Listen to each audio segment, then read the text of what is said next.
I want you to imagine sitting at a dinner table with people who make you feel like you do not belong in the same room as them every single Sunday for 2 years. The looks across the table, the comments wrapped in smiles, the questions designed not to learn about you, but to remind you of everything you are not. Not wealthy enough, not educated enough, not good enough for their son, for their family, for their name. My name is Mia. I married into the Hartwell family 2 years ago, and for 2 years, they made me feel like the biggest mistake their son had ever made, until the day they found out who I really was, and everything, every look, every comment, every carefully aimed insult came back to them in ways they never imagined. I met Connor Hartwell at a coffee shop 3 years ago. He spilled his Americano on my laptop bag and spent 20 minutes apologizing and offering to replace everything inside it. I told him the laptop was fine. He asked if he could at least buy me another coffee. I said yes. We talked for 4 hours. Connor was warm and funny and completely unpretentious in a way I later understood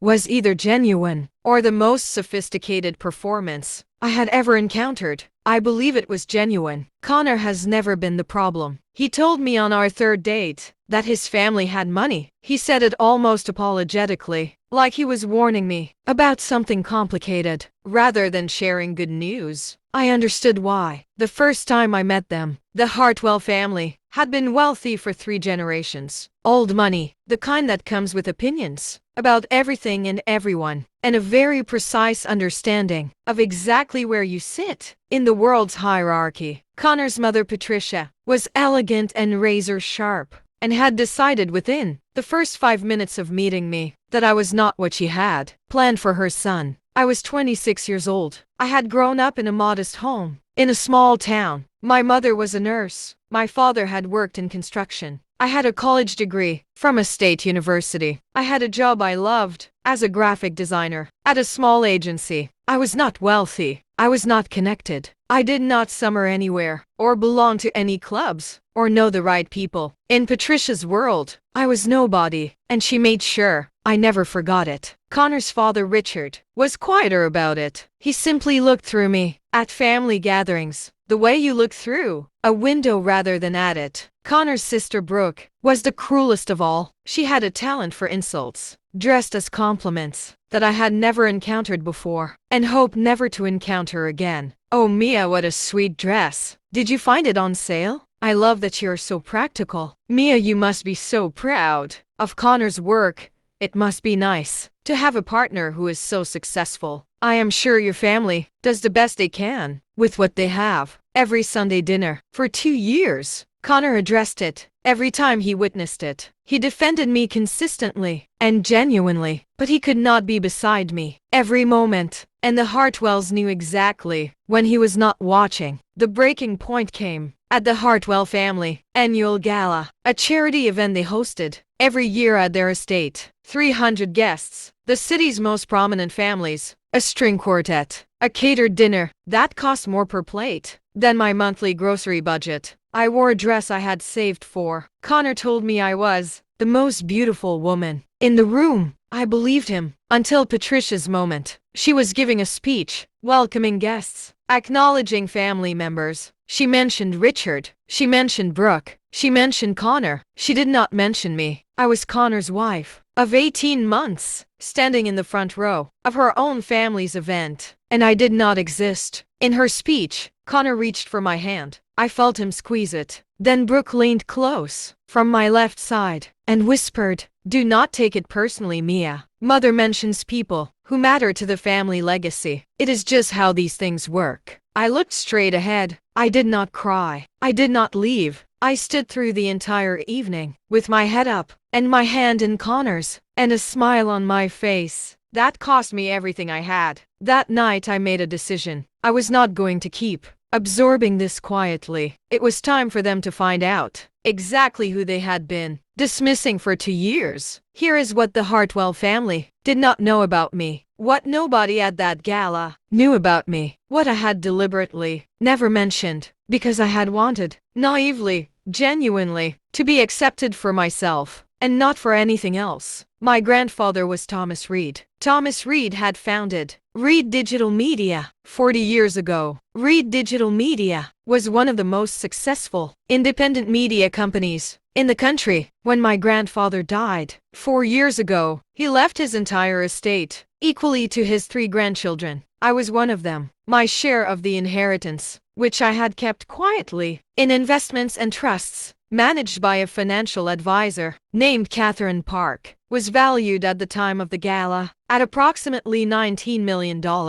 I drove a 7-year-old Honda. I rented an apartment. Before moving in with Connor, I shopped at regular stores and packed my own lunch and lived exactly the modest practical life I had always lived, not because I had to, because I genuinely did not care about displaying wealth, because I had watched my grandfather, a man who wore the same watch for 40 years and drove himself to work until he was 78, build something extraordinary without ever needing anyone to know how extraordinary it was. I had inherited his values, along with his money, but the Hartwell family had just used the wrong woman as their cautionary tale, and now they were going to find out. I called Catherine Park the morning after the gala. I told her I wanted to make a donation to a charity, a significant donation. The Hartwell family's gala charity, the one Patricia had spent 45 minutes describing in her speech, was a children's literacy foundation, a cause I genuinely believed in. Catherine handled everything. 2 weeks after the gala, the Children's Literacy Foundation received an anonymous donation of $2 million, the largest single donation in the foundation's history. The foundation's director, a woman named Dr. Susan Clark, called Patricia personally to thank the Hartwell family for inspiring such generosity. Patricia was naturally delighted. She assumed it was someone from the gala she had impressed. Dr. Clark then told her the donor wished to be acknowledged at the foundation's upcoming annual dinner. Patricia agreed immediately. The annual dinner was 3 weeks later. I sat at the Hartwell family table in a dress that had not been on sale when Dr. Clark took the podium and thanked the anonymous donor who had transformed the foundation's future. She said the donor had now chosen to be identified. She said the donor's name, Mia Reed Hartwell. The silence at the Hartwell table lasted approximately 4 seconds. Then Patricia turned to look at me, and I smiled at her, the same smile I had worn at every Sunday dinner for 2 years.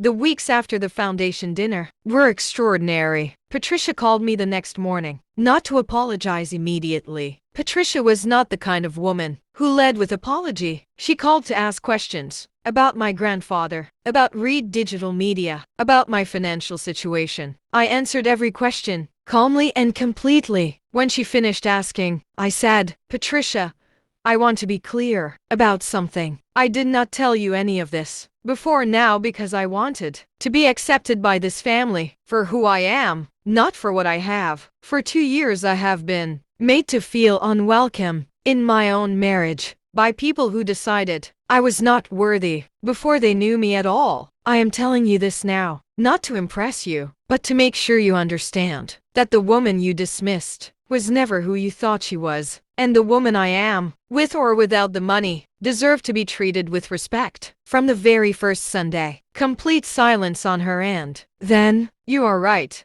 she said. 3 words from Patricia Hartwell. I had not expected that. "I owe you an apology, Mia. A real one, not a polite one. What we put you through was wrong. What I allowed Brooke to do was wrong, and I am sorry." I sat with that for a moment. Then I said, "Thank you, Patricia. That means something to me." Brooke's reaction was different. Brooke did not call me. Brooke went quiet, in a way that spoke volumes. Every Sunday dinner after the reveal, she was present but careful. The sharp comments stopped. The whispered insults stopped. The strategic exclusion stopped. She never apologized directly. 3 months after the foundation dinner, she sent me a text message. It said, "I know I was not kind to you. I am not good at saying this out loud, but I know I was not kind, and I am sorry. It was imperfect. It was clearly difficult for her, but it was real." I wrote back, "Thank you, Brooke. That took courage. I appreciate it. We are not close. We may never be close. But Sunday dinners are different now. The table feels different. The air feels different. I still bring the same practical lunch to the office every day. I still drive the same Honda. I still live the same life I have always lived. But I sit at that Sunday table now as someone who is seen, finally, fully seen. And that, more than the money, more than the revelation, more than any of it, is what I wanted from the very beginning. Connor and I have been married for 3 years now. We moved into our own home 6 months ago, a house we chose together, paid for together. Connor knew about my inheritance